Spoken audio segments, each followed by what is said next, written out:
invite to something, bro. I was like, what did I get invited to? You know, I'm doing music, my email now. You know, like, what did I get invited to? I click on it and it's like signing with Google, and it just didn't look right. And it didn't. You know when it's a Face ID for Google? It wasn't that. And then fucking literally, it was telling me that I got failed login attempts from USA. Like if I didn't have 2FA and all that crap in my account, I could have logged in. Then I put the URL into ChatGPT. It said it's probably fake. You can just tell, but like literally, if I would have entered my password into Google, bro, that's literally accounts, bro. Like that's my account. There's a lot of stuff you can get into, bro. But you know.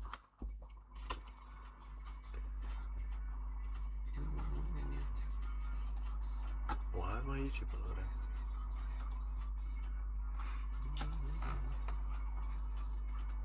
Callum's Corner has returned. I'm not watching that, bro. Maybe 2 minutes.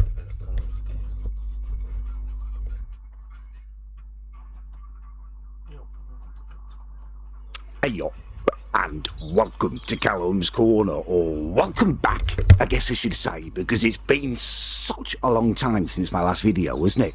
Nearly a year, so I guess first of all, apologies. That it's been so long, but I've had a lot going on, a lot has happened this last year. But I feel like it is, well, it's beyond time to...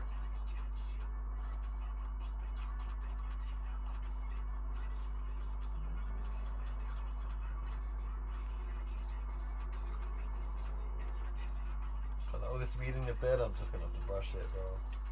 Just brush it. Of course, it's safe what you can, but I understand.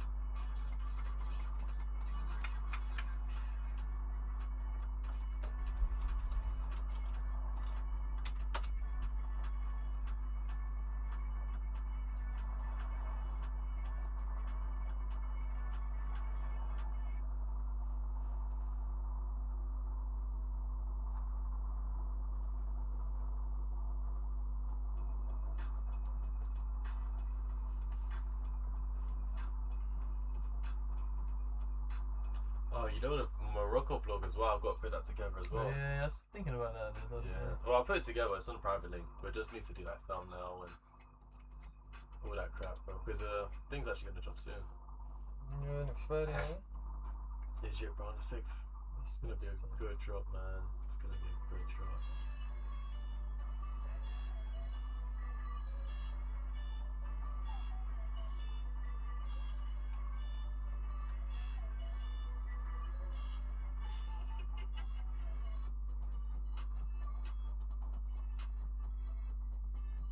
I don't know what to watch, man.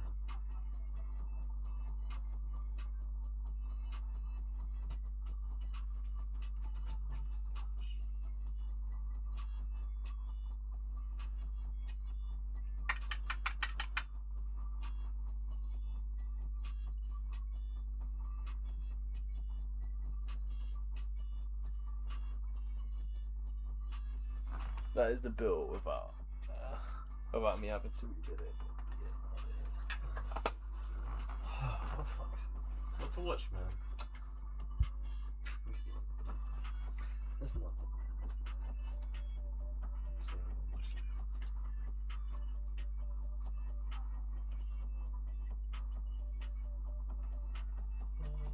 Cyril even told me you got knocked out once as well. Isn't it? I can't remember when. Yeah. I said know happened to me. Actually, I know. Oh, you're streaming, isn't it? Yeah. Nah, yeah, he said it happened to him once. He said it was just like a bit oversteering. That's what he said. I've been hit off my feet. Yeah, but that's just knocked out. Yeah. I never saw it coming. Yeah, there's been a few times where I fought some people and I genuinely like everything was black, bro. But it's not blackout, but I was. I've definitely been close. Bro, like sleeping. Definitely been close. It's crazy, bro. Your body just enters sleep. It's actually mad.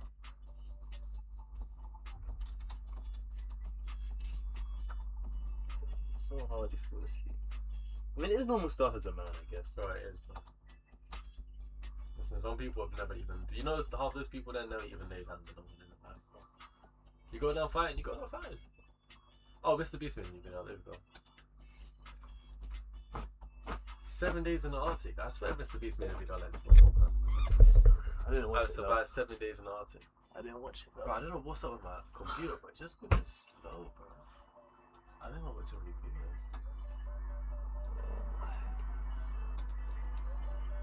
I just wanna watch some shit. Bro, I need to fix those scratches on the Astro, bro. I'm gonna use that spray paint. You know that color-coded paint I got for the Volkswagen? Should be the same. I would double, triple check. Oh, no, it should be the exact same.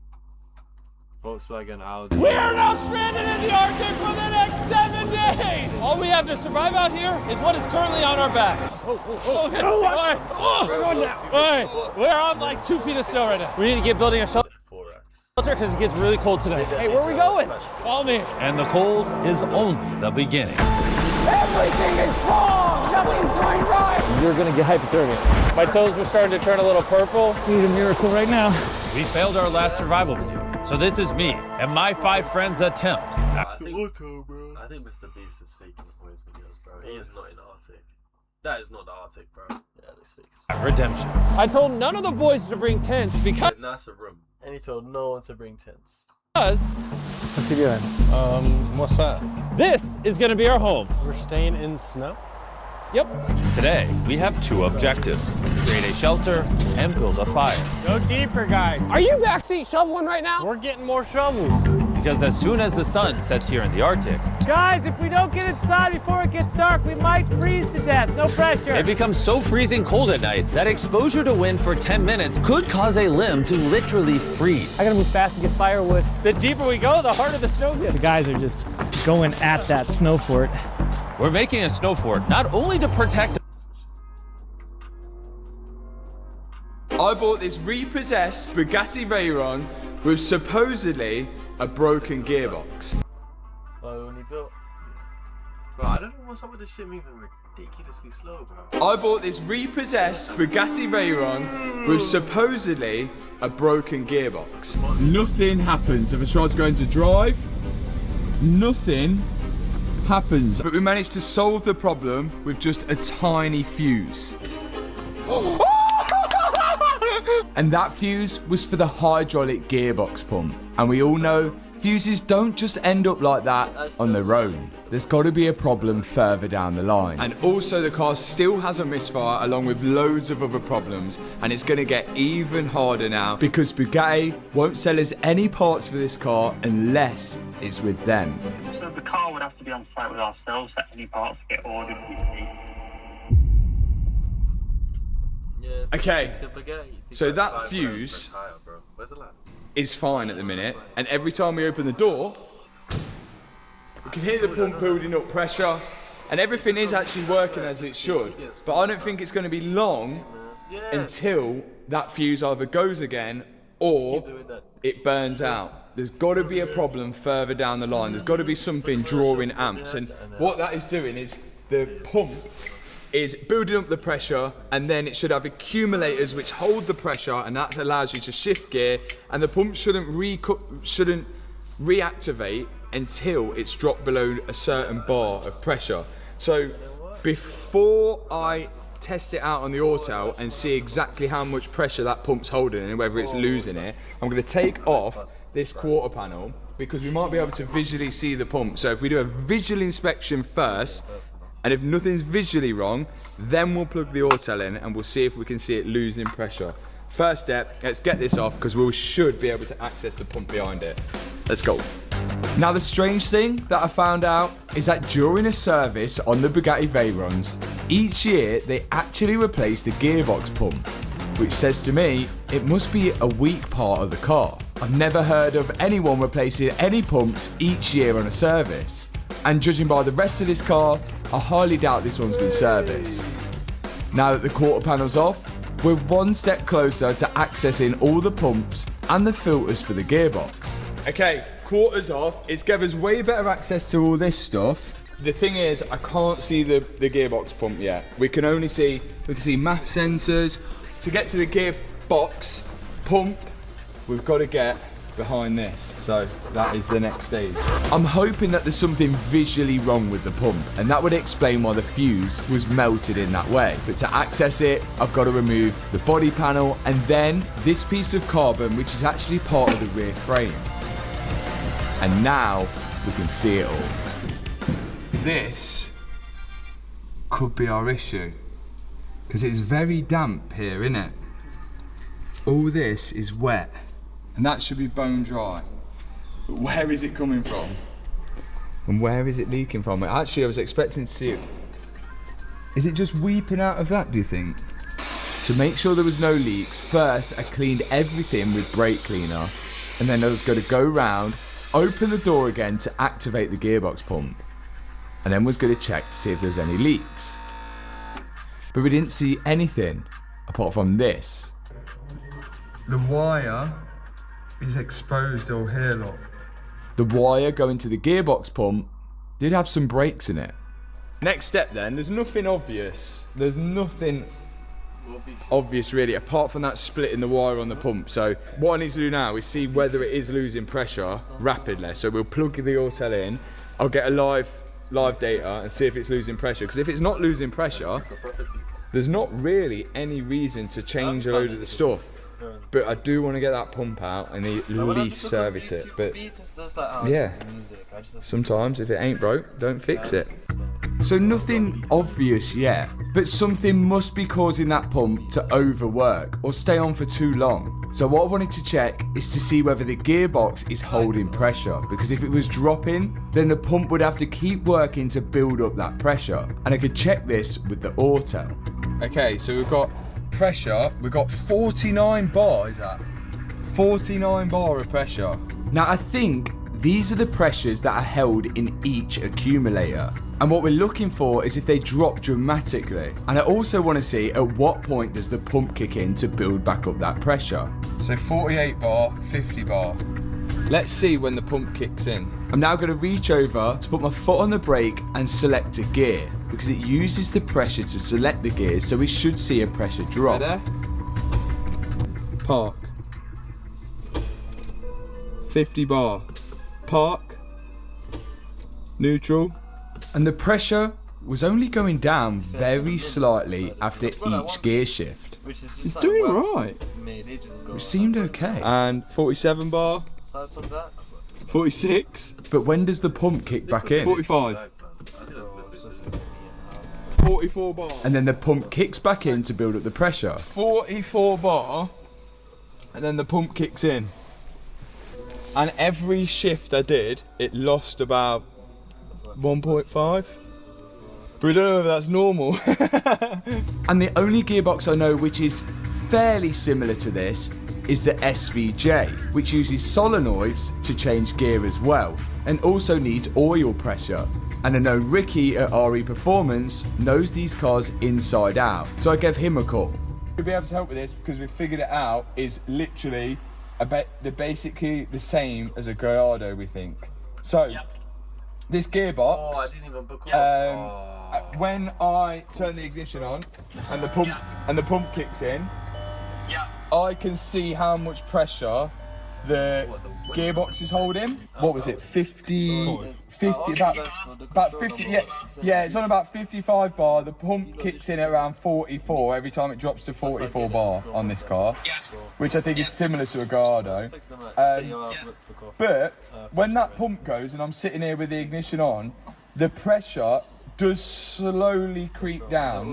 Not loads, but it does slowly creep down. Is that normal, or should it hold complete pressure? So, how long does it take to fall down? Right, here we go. So Ricky has told us to run the car and switch the gears until the pressure drops and the pump kicks in. And after the pump kicks in, the gearbox should hold pressure for around 2 minutes before the pump has to kick in again. And that's what we're testing now. There's the pump going. Pump. Okay, got it. Pump. 1, 2, right, don't do anything. And then And the pressure actually held for longer than 2 minutes. That looks pretty healthy. Yeah. What you kind of, at the minute, until you can kind of really, I suppose, drive it and put some miles on it and understand the behaviour of what's going on. Yeah. The mounted fuse is normally high updraw for a long period of time. Yeah. Or high resistance. So really, still no answers as to why that fuse completely melted. Because everything still looks good. We're generally looking good, ain't we? Exactly. I don't want to mess with it if it's not broken. I don't think we'll know until it starts driving. We should probably check the oil and stuff, engine oil. Like we could do an engine oil service, and like the air filters definitely need doing. But gearbox wise, I think we should leave it because we won't know if I mess with it and cause a problem. We don't know whether that's going to be the problem I've caused or was that like it before. So could it really have just been a fuse? I guess we'll have to wait to drive it to find out. But there were other faults. Remember, this car had an engine light on due to a misfire. Okay, we still have misfires. Mainly, ion current 16. And the rest are all random misfires. Because the way this car detects misfires is from the crank sensor. But it's 16 the one I'm worried about. Yeah, it's all coming from that cylinder 16. So Volkswagen coil packs are rubbish, and I know that from a Volkswagen Lupo. So it could be a bad coil. But the best way to test that is pull the coil out of 16, put it in 15, and see if we get the malfunction on another cylinder. Guess that's the next job before we start the radiator situation. I'm probably driving. Exciting. So to change the coil pack over from 16 onto cylinder 15, we first need to access them, which means we need to take off a fair amount of stuff. And we think cylinder 16 is on the left hand side. First thing off is the air filter. This needs replacing, but I'm not paying Bugatti prices to have it replaced. But that is an odd looking filter, isn't it? There's no doubt this car needs a service, which we'll get onto. For now, let's just try and solve the faults. And to access these coil packs, it looks like this rear quarter is going to come off as well. And unlike Alex's Persport, these rear quarters are made out of aluminium, which explains why the Veyron is a little heavier than the Chiron. Now that the quarter's off, I can undo the clamps on the MAF sensors and lift out the air filter housing. Next up, I've got to start removing the bottom housing of the intake scoops, which means a few coolant pipes run through it, which needs to come out, a few bolts, then we can lift it out, and we can nearly see the coil packs. Next off is the engine cover. All this, I think I'm going to get painted and refurbished. And whilst I'm doing this on the left side, my dad's also dismantling the right side, just in case we need to switch anything over there as well. Next off is the charge cooler, and we're getting one step closer to the coil packs. The next thing I've got to remove is the frame which holds the charge cooler, and once that's removed, I should gain access to them. I dread to think what the labour cost will be from Bugatti on changing all your spark plugs. But with all that removed, eventually I can get the coil packs out, which are of course in charge of sending the power to the spark plug. So it's pretty important that it works. Right, 15 is going to go into 16 now. There's no visual problems, but we'll see. And if it stays on 16, then we're going to look at the spark plug. And then if it ain't the spark plug, then we have something wrong with the ECU going on, which sends the signal to these. Or something else, like an injector.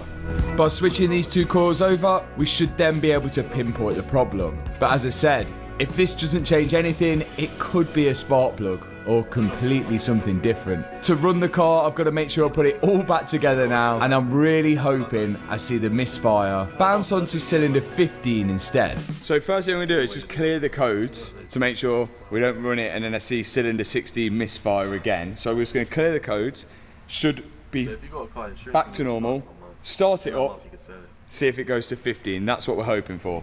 How? That's what. Okay, so no faults. Let's start it up, see if it runs terrible, and then hopefully it's 15, because that would be so easy if it was. Here we go.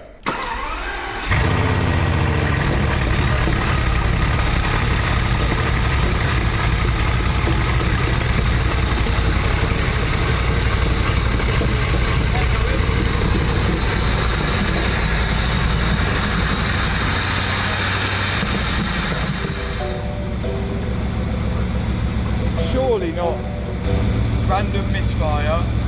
cylinder 16 misfire is still there. And we've got random cylinder misfires all coming from the left side of the engine. All on this side, innit? 10, 11, 16, 13, 12, 9, 14. None on that side, all on this side. So could it be to do with that? Change that unit over then. Yeah. See if it brings up the faults on that side. Yeah. Right, so all the misfires was random multiple cylinder misfire and they're all coming from this side now. It's not pinpointing onto one coil pack. So the coil packs could be okay, but this computer here sends the signal to the ECUs of when to fire, down to the coil packs of when to fire. So there's one on each side and we're going to transfer them over and see if them becomes onto that side, and if it does, we've got to look for one of them.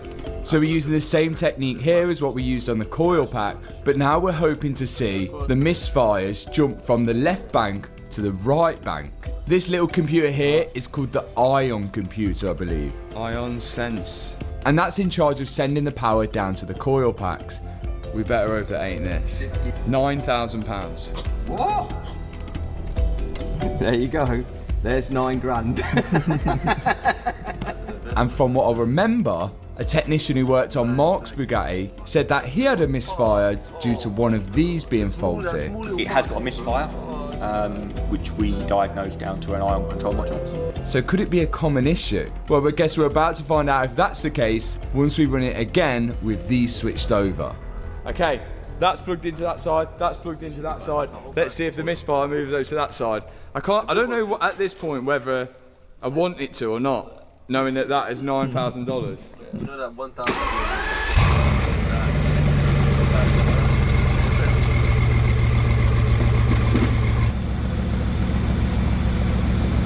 No faults.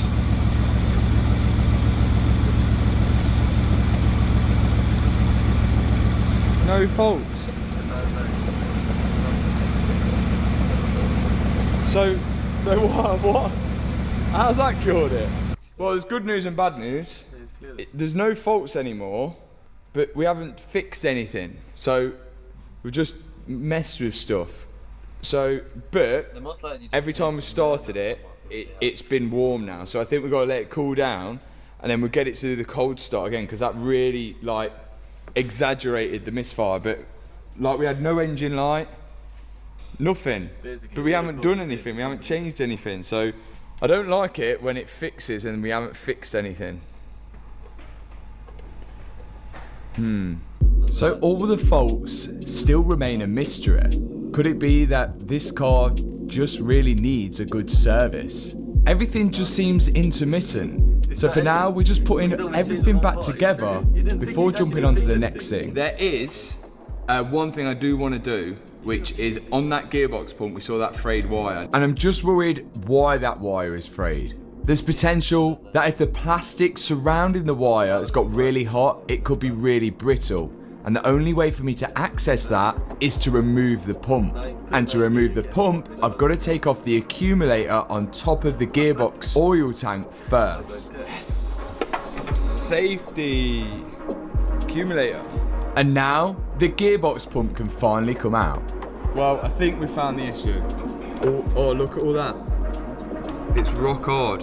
All that is rock hard from heat. The plastic casing covering over the wire was completely perished and just dropping off. Wow, there's the problem.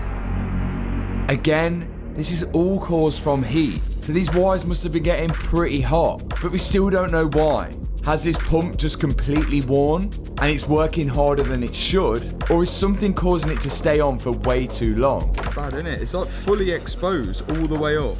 That's like £1 million car and it's done that. I've never seen that on any car we've done. And that is used on an Audi A5 to make its roof go on and off.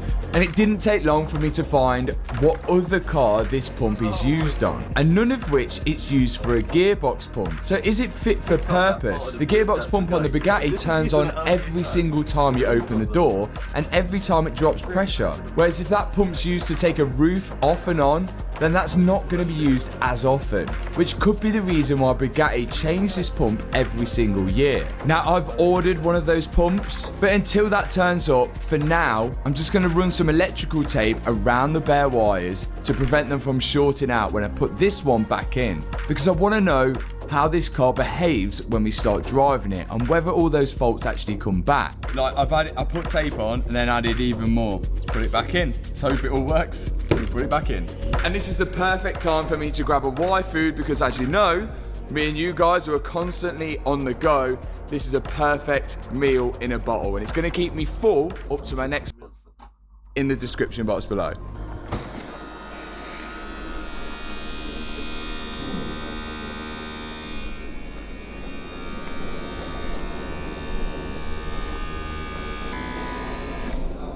Looking good.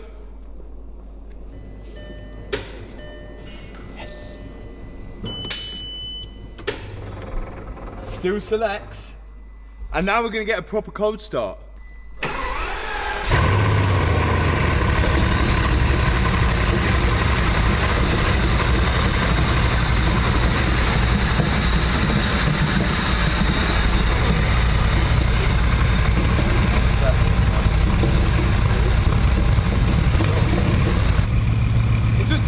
Cold starts, does it? Why does it do that? Sounds smooth now, so weird. Yeah, like there's no engine light, so there's no codes. So as far as it's aware of, it's got no misfire, but it's just a cold start, isn't it? It just, but I don't know it. I've never heard one cold start before, so. Is that just a normal thing? Like, does it take a while to go? Is it going to get better as we get through the fuel and the heat cycle? Yeah, it's like fine now. It's all still a mystery. I guess I could have just got an insane deal on this Bugatti after all. But I guess we won't know the true extent of the problems until I take it for its first drive. But before we do that, I've still got another fault to fix. We've got that leaky radiator on the front, which I think means I've got to fix it. So, and to fix it, I've got to get to it, which I think I've got to take off the front bumper to do it. So, I think I'm going to take headlights out to get to the bumper. I don't think it comes out apart the same way the Chiron does from looking at it.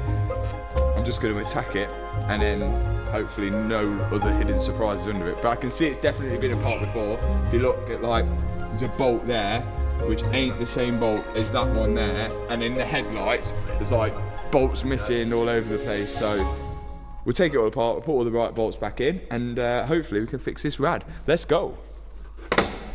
When the Bugatti was first dropped off to me, it always had a coolant light on the dash. And we discovered there was a separate coolant tank underneath the intake, which was for the charge cooling, which cools the turbos. But when I moved the Bugatti out of my garage, I noticed that there was coolant on the floor, so there must be a leak. And we think it's coming from the front radiator. So to get to it, I've got to remove everything on the front. First thing that's got to come off are the window wipers. Then, just to make it easier for us, I'm going to remove the bonnet. After that, all the storage in the middle has got to come out. And we still can't see the radiator, so it looks like the front bumper is going to have to come off. To get the bumper out, I've got to remove the headlights. Because once these headlights are out, I can then see the bolts which hold the bumper in place. So both of them are out come the bolts, then off comes the bumper. Oh yeah. That was a lot of nothing, wasn't it? No electrics. Yeah. I like it. Yeah, but it's probably more expensive because of that, isn't it? The less you get, the more expensive it is. That's really light as well. But even with that front bumper off, it looks like getting to this radiator isn't going to be as easy as I first thought. It looks like this hatch here, you take this hatch out and then you unclip the radiator and then it all lifts up out the top here. But I'm just looking, it does look like this is going to block it, and this is part of the wing, so I may have to take the wings off as well. I started unbolting that hatch, but it still doesn't seem I can get to it, so the wings have got to come off. I can get the right hand side wing off no problem because the door's opening enough for me to get the bolts at the back of it, but the right hand side I couldn't quite get to a few bolts, so I'm gonna have to lower it down, and this is really the first drive. Right, first drive. We've got no engine light, got coolant light, but that's what we're trying to fix. The car selected reverse, no problem. And started rolling backwards. This could be good after all. How was the first drive? Great! Really smooth. Oh, that looks well cool, doesn't it? That looks well cool. It's running so much smoother. And now that the Bugatti's off the ramp, I can access the bolt on the inside of the door. Loosen that off, and then eventually I can lift off the front wing. 2 wings off! But it still doesn't look like I'm going to be able to get that front radiator out. Okay, in an ideal situation, what I would do now is remove this top panel and I'll lift the radiator out, but I cannot get this radiator to move because it's attached to that radiator, and that radiator is attached to the fans, and the fans are at the back, and the things that are blocking the fans are these carbon bits, but to remove the carbon bits, you've got to remove the radiators before you get to the carbon bits. I can't remove the radiators because I can't get this off. So to get this off, I've got to actually unbolt it from the chassis here, which means removing all the suspension, the arms, the steering rack, everything there to get this forward. So what I'm trying to do is, I'm trying to get these rads off so I can see if I can actually get to the bolt on the side of the rad to separate these two, but then I still don't think that this radiator is going to lift up because this is blocking it. No matter what I did, I couldn't find a way to access this front radiator and get it out without removing the entire front end. And I just don't think the leak is big enough to warrant doing that. So what I'm going to do now is drain the coolant out of that radiator by removing the bottom hose here and the top hose. Then we're going to run a pressure test. What we want to try and do now, I've got a smoke tester. I'm going to blow smoke in there and hopefully it's going to find a way out. And when it finds its way out, we should know where the leak is. And if we mark the leak with a little bit of pen, we need to see if we can fix it. I don't know if this is gonna work. I hope it does. Otherwise, we've got to take the whole front end off. So here's the smoke tester, which is gonna blow smoke down through the radiator. Then if we've got a hole, we should see the smoke coming out of that hole. So here goes nothing. Smoke mode. To be honest, I think the hole was so small, it was even difficult to see the smoke.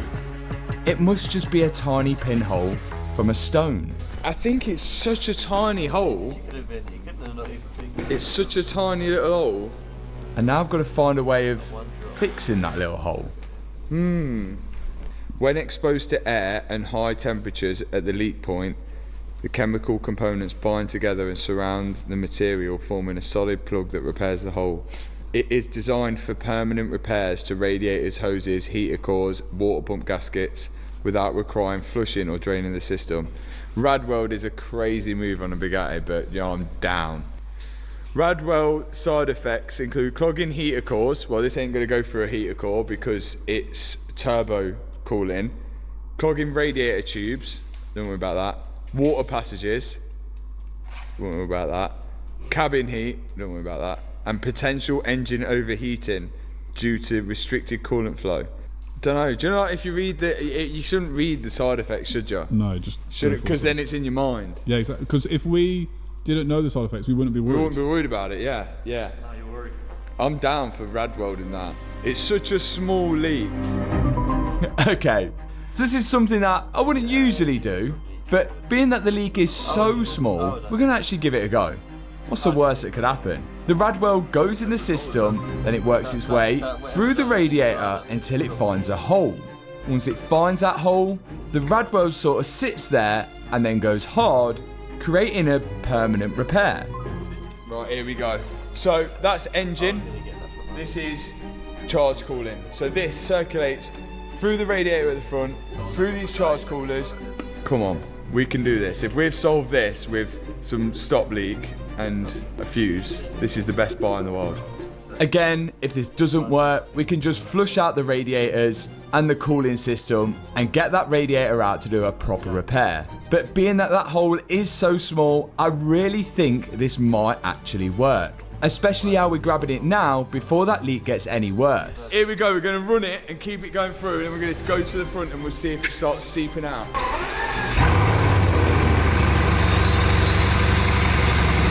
In in order for the Radwell to work, it's got to get up to temperature. So we let it run for a little while in hopes that it'd seal the leak. See how the smart car starts like a pen, like you know that sort of turn up. Why is it, bro? Why is my laptop? To get up to temperature. So we let it run for a little while in hopes that it'd seal the leak. All dry at the minute, but we need to get hot.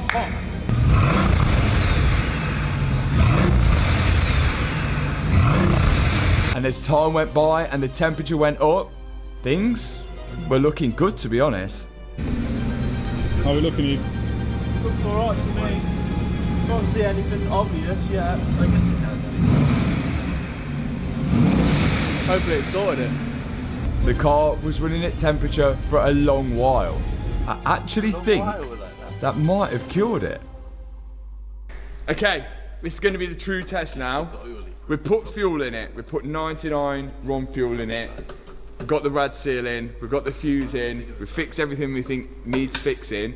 And I'm hoping once we take it for a little drive around the sort of courtyard, everything works. And if everything works, we can start looking at servicing the car, because then we know it should be faultless and then run even better once we start servicing it. So this is going to be the first time driving a Bugatti Veyron, and it looks like this. You can do this, man. Didn't imagine it to look like this, but It's actually pretty big as well. at this point we don't know what happens. So let's get in and let's drive it. So this is it. The first time ever driving a Veyron. No, this really is a big moment, okay? A properly big moment. Here we go. It seems only 5 minutes ago I got to drive Alex's Chiron, but this one's gonna feel a whole lot more special because it's mine. Not just the best car that's ever been made, but very possibly the best car we'll see in our lifetime. You can't see anything out of there. There's no reverse camera, no parking sensors. I never thought I'd drive a Veyron, let alone own one. So this moment is huge. Here we go. Come on.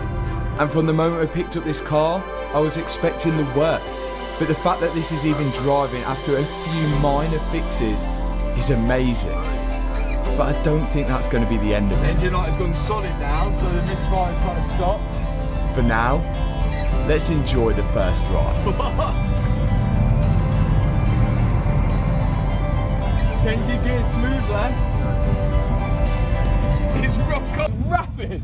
I mean, it only went like 10% throttle. It's like, what? It sounds like a jet when you come past it. How's the rad looking? How's the rad looking?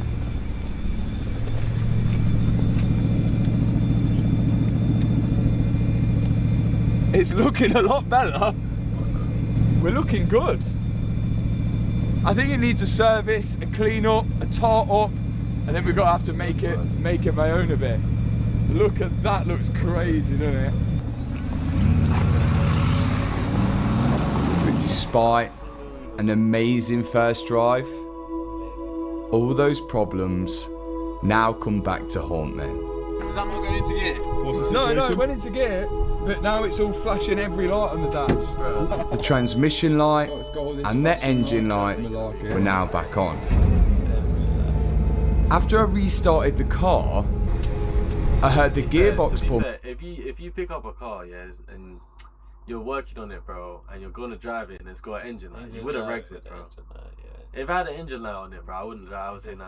It's for the video, isn't it? Yeah, it is a Bugatti. The way it's true. You know, I should have said he was quite desperate, but if he didn't drive it, it probably wouldn't have happened. Start up, but it never switched off. Almost like it built up too much pressure. I don't know why. Something is definitely getting stuck. Yeah, but I don't think the pump's a problem, because the pump clearly works, doesn't it? But the pump is pumping because something's telling it to keep pumping. So it's either got to be the pressure sensor or something's stuck, or pressure relief or something. Because something's telling that pump to keep pumping when it doesn't need to. It could even be a sticky relay, which is sticking on and overpowering the pump. The only good thing is that the car still goes into gear and still moves. Yeah. But this would explain the problem on how that fuse actually burnt out if that pump is staying stuck on. First drive, it's the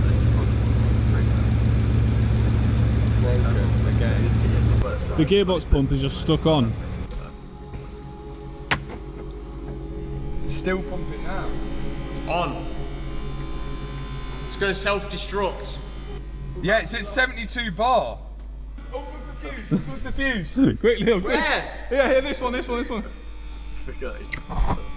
Top, this one here, this top one here. Oh, it's gone off. We're at 69 bar. That 50. The gearbox was still holding pressure. It was just that the pump was getting stuck on and building up too much pressure. But when I cleared the codes, ready? So, yeah, it pumped up to 55 immediately. That's odd, isn't it? The car went back to working as normal again. So something ain't right. It's like it just got stuck on. On top of that, all the multiple cylinder misfire codes all come back. So the only place I think we should start first is just by servicing this car, which is going to be a problem in itself. As many of you may know, Bugatti charge over $20,000 for an oil service, and we're going to have to do more than that. Right now, we're taking out all the spark plugs, with plans to replace the spark plugs and the coil packs. But we're going to have to cross-reference all of these parts when we get them out, because we know Bugatti are not going to sell them to us. Yes! Dirty girl. That's very black. Yes, that is. NGK, Volkswagen Audi. The good news is that the spark plugs look pretty bad. A lot of carbon build-up on every single one that we pulled out of the engine. And although they might not be causing the misfire, they're certainly not helping it. And luckily, these are just generic NGK spark plugs. So they're going to be fairly easy to just cross-reference. And eventually, me and my dad managed to remove all 16 of these spark plugs. And it's just going to be the case now on cross-referencing the spark plugs and the coil packs as well, as I'd like to eliminate everything. Okay, before we go underneath and drain all the oil out, there's more stuff I want to do on top, and this is all the gearbox stuff. So there's accumulators, there's pumps, and we know we had that issue with the pump, but I think the pump's actually fine. I want to replace it anyway, so it just literally solves everything. So I'm going to get the pump off, the accumulators out, there's filters in here. I think there's actually 3 filters here, and then there's another one underneath. But in order for us to know what they're off and how we're going to get them, I've got to take them out first. I don't know whether loads of oil is going to fly out of it, because I've not drained the oil, but I guess we'll figure that out. So, accumulator off first. I'm going to see whether we can cross-reference all of it once we get it off. Let's go. First step, unscrew the accumulator. One accumulator out. Only markings on it is that. No brand or anything. Once that accumulator's out of the way, I can now access the other one which is sat next to it. And that one unscrews as well. I don't see any purpose in actually replacing the accumulators because they do seem to work. And I'm unsure whether Bugatti actually changed them during the service. But what I do know is that they changed the gearbox pump, which is what we've got out again now. So far, so good. Next step are all the filters in the gearbox, and there's a lot. Starting off with the top one here, I've undone the plug. Then I have to slide in a bolt to be able to pull out this tiny filter, which is like a metal one. I'm pretty sure we'll be able to source this filter or even get one made. Next step, another gearbox filter below it. You can already tell how important it is for the gearbox fluid to be clean, just by the amount of filters that's there. You think PAL is a Russian company? Ooh.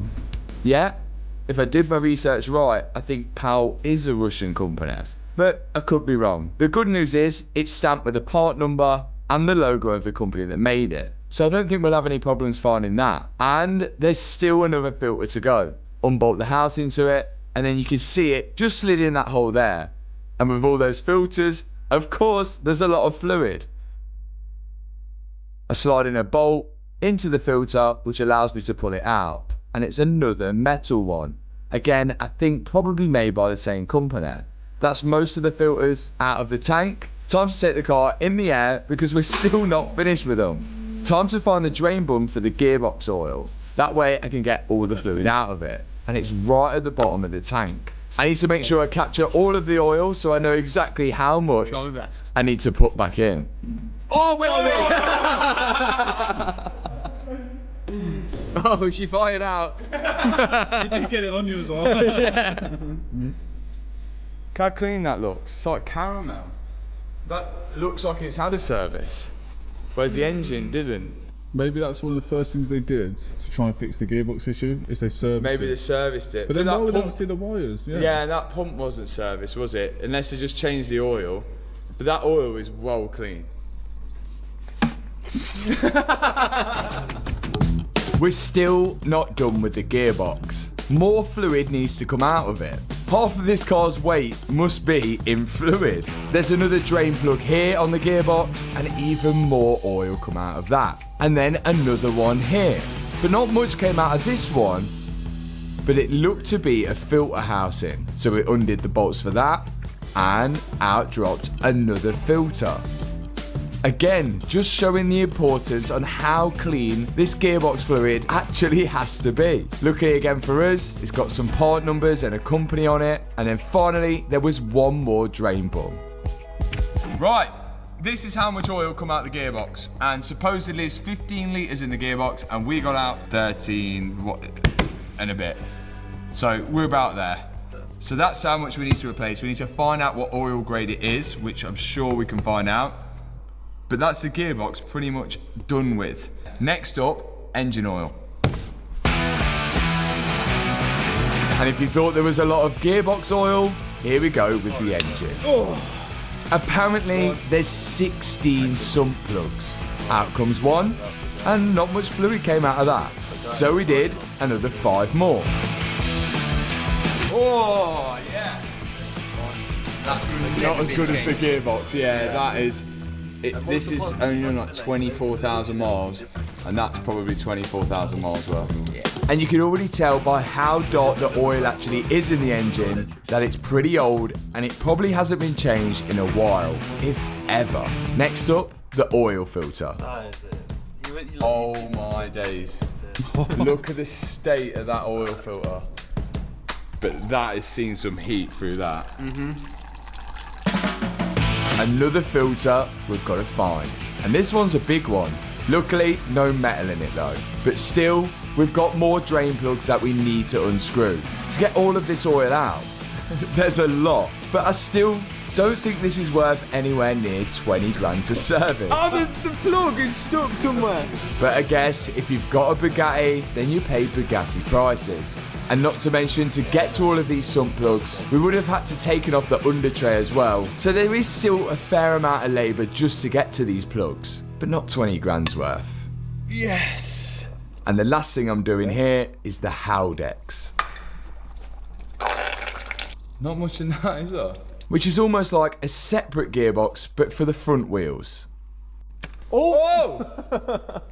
Is that the filter? This looks pretty similar to what they put in the Audis. So I think we'll be able to find this. All of this, I've now got to figure out where we can get from. Not from Bugatti. So we've got to Google every bit of number, cross-reference every part. Luckily, there's all brands on it. So there's Corralon, there's POW, there's whatever that is. We've got to get it all and put it all back in it. She should drive as good as new afterwards, we hope. So we made some good progress, but we still can't really get to the bottom of all these faults.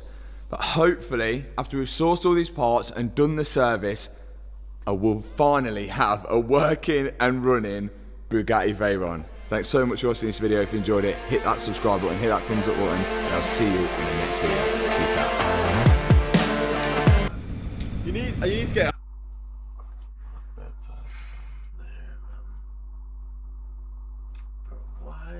I'm actually so confused when my YouTube is moving so slow, bro. I'm just trying to leave a comment.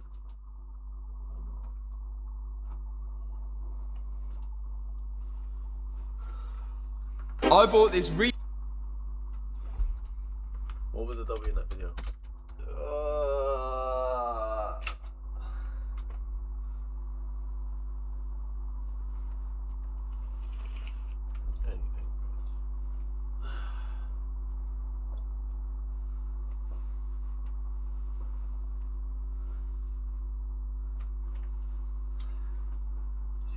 WW first drive?